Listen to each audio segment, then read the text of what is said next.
Kota Makassar berhasil keluar sebagai juara umum Porprov ke-17 tahun 2022 di Sinjai dan Bulukumba. Kontingen Makassar meraih 176 medali emas, 80 medali perak, dan 100 medali perunggu.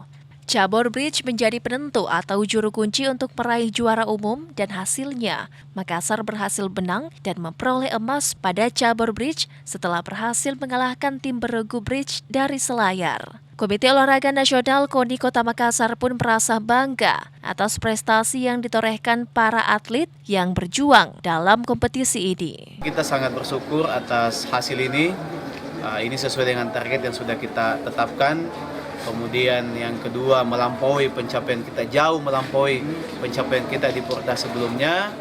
Dan yang ketiga, ada beberapa rekor yang kita pecahkan di kegiatan Pekan Olahraga Provinsi ini. Dan ini semua terakumulasi dalam satu pencapaian.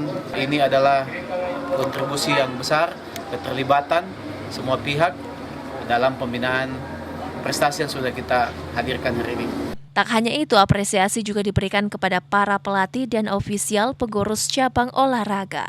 Ical Syahrir, Fajar TV dan Fajar Radio melaporkan.